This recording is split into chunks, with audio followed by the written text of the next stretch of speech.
بیسەر و بینەریازیز ئەم کاتت باش. هیوادارم کە هەموو لایەکتان ساغ و سڵامەت بن. ژیان بە ئارامی تێپەڕکەن و دوور بن لە دەرد و ناخۆشیەکانی ژیان.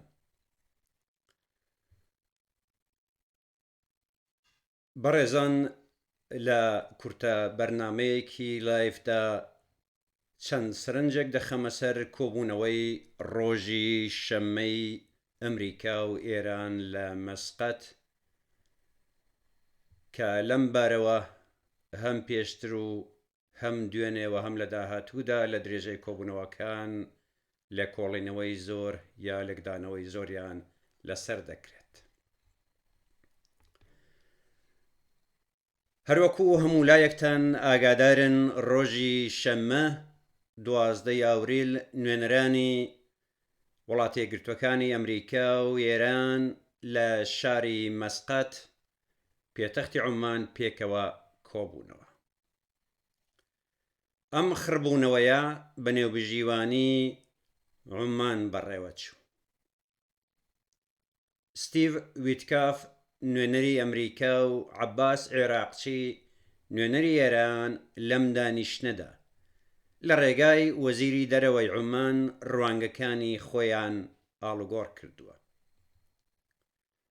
بە گوێرەی عورفی کۆبوونەوەکان لەم دانیشتنەدا وتوێژێکی کردەیی ئەنجام نەدراوە، بەڵام تێڕوانین و تێبینی دوو وڵات لەسەر ویست و داخوازەکانی هەردوو لایەن باس کراون، واتە ئێران و ئەمریکا لەگەڵ یەکتر باسییان لە داخوازەکانی خۆیان کردووە.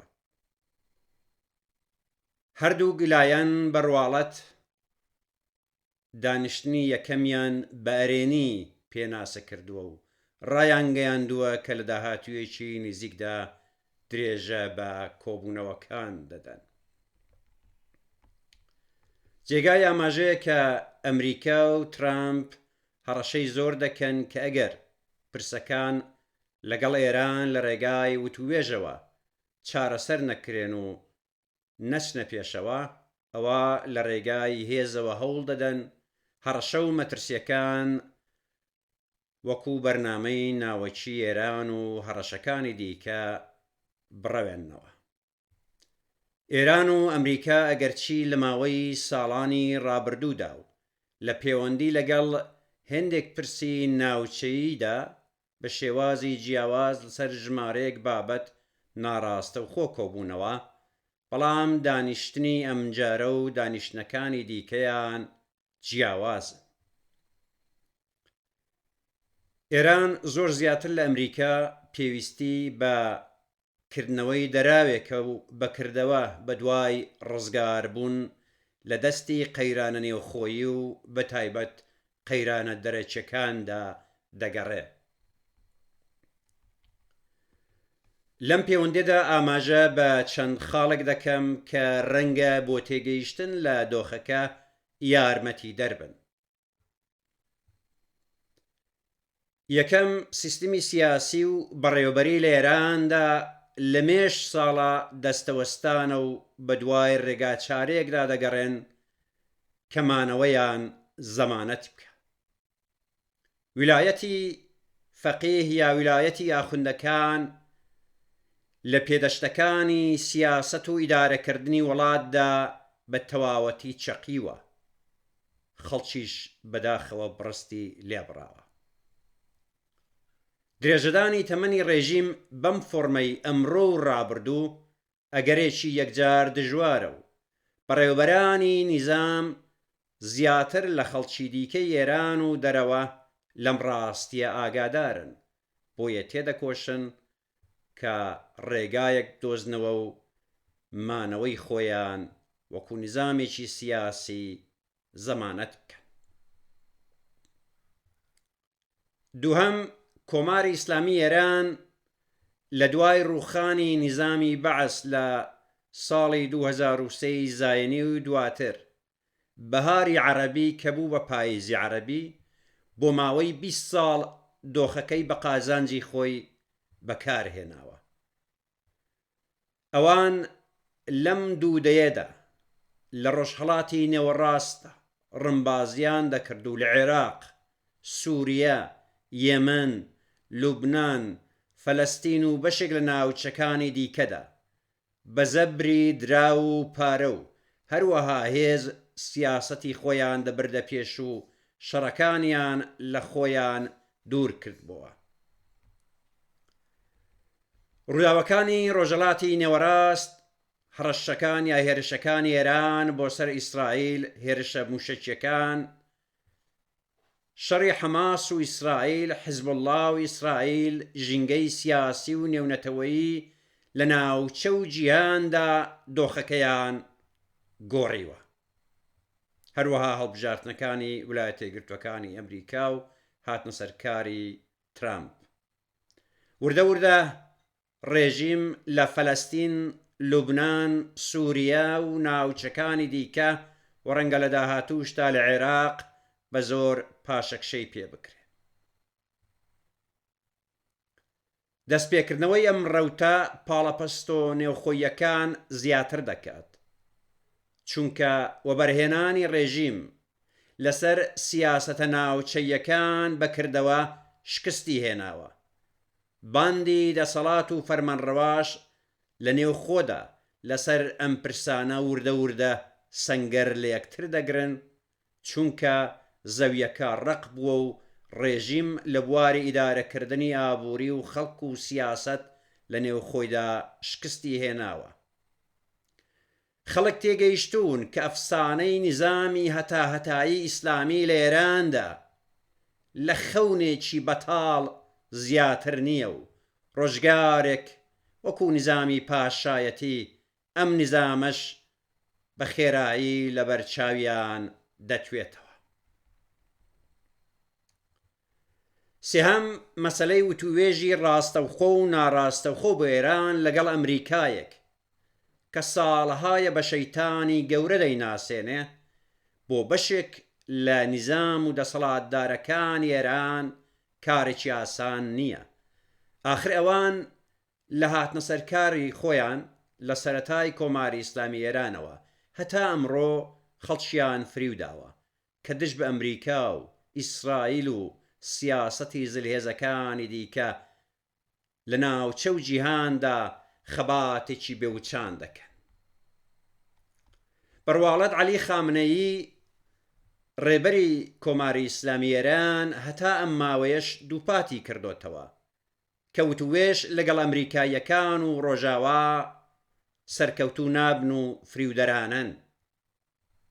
سەرانی ڕێژیم ئەزموونی لیبی و هەروەها زۆر وڵاتی دیکەشیان لەبەرچاوە کە ڕەنگە بە جۆرێک تێبگەن بە زەرەری خۆیان دەشکێتەوە. ئێران ناچارە ئەمڕۆکانە کە بە تەقیە بێیان سیاست بۆ مانەوەی خۆی بەسەر زۆر دروشم و خاڵدا باز بدا و ئەگەر دڵنیا بێ کە وتوێژەکان قازانجیان لە زەرەر زیاترە یەک و دووی لێ ناکە و ئامادە دەبێ کە بۆ بەرژەوەندەکانی خۆیان و مانەوەیان لەگەڵ شەیتانی گەورەشدا ڕێککەون و هەموو دروشمەکانی ڕابردووی خۆیان لەبیر دەکەن.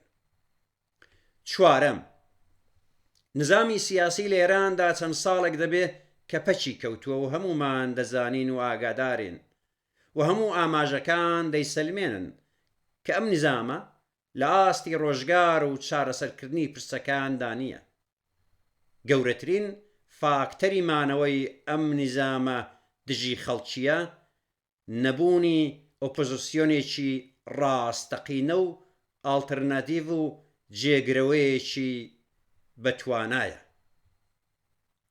بەڕێوەبەرانی ڕێژیم و ڕۆژاواییەکانیش دەزانن کە ئاڵتەرناتیڤ و جێگرەوەیەکی وەکو هێز بەرەیەکی پان و پۆڕ لە سەرتاسەری ئێران یان ڕێبەرایەتێکی سیاسی بۆ نیزامی ئەمڕۆی ئێران لە ئارادانیە، لە گۆڕێدانیە. ئۆپۆزیسیۆنی سەرتاسەری لاواز و ناڕێک و داهێزراوە و ئەو ڕوخسارانەی کە لە ئاستی ئۆپۆزیسیۆنی سەرتاسەریدا دەردەکەون ناشارەزا و بە تەواوەتی لە خەڵکدا بڕاون. ئاشکرایە کە هیچ هونەرێکیشیان نییە. لە مەیداندا کەس نییە و لە نێو خەڵکیشدا بە هۆکاری جیاواز لە نێوخۆ هێشتا بزوتنەوەیەکی بەهێز سەری هەڵنەداوە کە جێگرەوە بێ و نیزام بە تەواوەتی ڕاماڵێ. خەڵک ناڕازیە، خۆپێشاندان دەکەن، دش بە نیزام و دش بە ویلایەتی فەقیه دەنگ بەرز دەکەنەوە و دەنجیان بەرز کردوتەوە و شەهیدیشیان داوە. بەڵام هەمومان دەزانین کە خەڵکی ئێران بە سروشت کەم جوڵە و کەم کردەوەن و بەرامبەر بە داهاتوو نیزامی نادیاریش بێمتمانن. لە چوارچێوەی ئێراندا خەڵک قسە دەکەن، بەڵام بە تێکرا هەموویان فێر بوون کە چاوەڕوان بن کە خوا سروشتیان هێزێکی ڕزگاری دەر بێت و دۆخەکەیان بۆ چاکات و ئەوان ڕزگارکە. شایانی باسە کە ئەوان ئەزمموی شۆڕشی مەشروتە و هەروەها شۆڕشی گەلانی ئێران لە ساڵی 57 هەتاویان هەیە و دەزانن کە پاش شۆڕشە کرچ و کاڵەکان ڕەنگە دۆخەکەیان تاڵتر و ناخۆشتریش بێ. پێنجەم، ئێران توانای شەڕکردنی لەگەڵ ئەمریکا و هاوپەیمانەکانی نییە، بۆیە ئێران دەستپێشخەری شەڕ نابێ. ئەگەر حساب لەسەر قسەی ترامپیش بکەین، ئەویش ناخوازێ کە لە سەردەمی دەسەڵاتدارەتی ئەودا شەڕێکی گەورە ڕووبدا و ئەمریکا و خەڵکەکەی لە شەڕێکی گەورەوە تێوەگلن. ترامپ وەکو بازرگان و دەڵاڵێکی مەیدانی بیزنس و بازرگانی قسەکانیشی دەگۆڕێن، هەندێک جار قسە بۆ دەنگدەرەکانی دەکا، بەڵام بە شێوازێکی دی ڕەفتار دەکا. ئەو واوێ دەچێت کە تێدەکۆشێ بە دەرکەوتنێکی تند و هەڕەشە بە جۆرێک بیهەوێ ئێران یا دژمنەکان یان یارەکانی نەرم کات و بە جۆرێک ڕێککەوتنێکیان لەگەڵ مۆر بکە. ترامپ لە سیاسەت و بڕیارە سیاسیەکاندا سەر و خوار زۆر دەکات و بەرپرسانی ڕێژیم دەخوازن دەیان هەوێت بە جۆرێک لەم دانیشتانەدا سیاسەتی سەرەکی بەرپرسانی ئەمریکا زیاتر تام و چێش بکەن. بەنیازن بیان هەوێ یا بەنیازن کە بزانن چەندە و چۆن دەتوانن مامەڵە لەگەڵ ئەمریکادا بکەن. دیپلۆماسی وڵاتان، دەوڵەتەکان و سیاسەتەکانیان لەسەر بناخەی بەرژەوەندیەکانیانە و دانیشتن و وتوێژی ئەمریکا و نیزامی ئاخوندیش لەم هاو کێشەیە بەدەرنین. شەشەم، بۆ ئێران کات گرینگە. گەمەکردن لە گۆڕەپانی دیپلۆماسی و سەرلێشێواندن و سوورانەوە لە دەوری دروشم و بازنەی بەرژەوەندیەکاندا بۆ بەرپرسانی ڕێژیمی ئاخوندی کارێکی ئاساییە، خویان پێوەگرتووە. بۆ ئەمریکاش دیارە گەیشتن بە بەرژەوەندیەکانی گرینگن. ئەمریکا دەخوازێ لەگەڵ ئێران لەسەر پرسی بەرنامەی ناوەکی، موشەکی، کشانەوە و دەستکێشانەوە لە ناو چاڵۆزەکانی ڕۆژهەڵاتی نەوەڕاست و دابینکردنی ئەمنیەتی ئیسرائیل ڕێک بکەوێت. ئەزموونەکانیش سەلماندوویانە کە مەیدانی دیپلۆماسی و دانوستان گەلێک جاران لە گۆڕەپانی شەڕیش دژوارترن. هەر چۆنێک بێ ئەم دانیشتانە ڕەنگە بە ئاسانی نەچنە پێش و چەند ئەگەرێک لەم بەینەدا هەیە.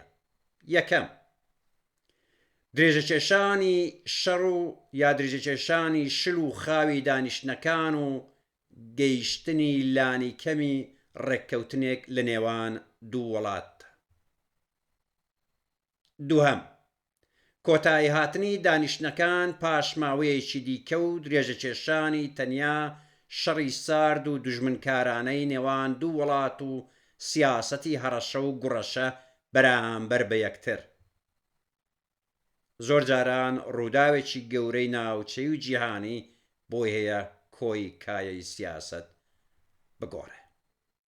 سێهەم، کۆتایی هاتنی دانیشتن و وتوێژەکان و لێدانی چەند زەبرێکی نیزامی لە ناوەندە گرنگەکانی بەرنامەی ناوەچی و هەروەها چەکداری هێزە چەکدارەکانی ئێران. بەگشتی دۆخی ئەم وتوێژانە بەستراوەتەوە بە گەلێک فاکتەری نێوخۆیی لە نێو ئێران و ئەمریکا ناوچەی لە ڕۆژهەڵاتی نێوەڕاست و ئوروپا و جیهانی لە سەرتاسەری دنیادا.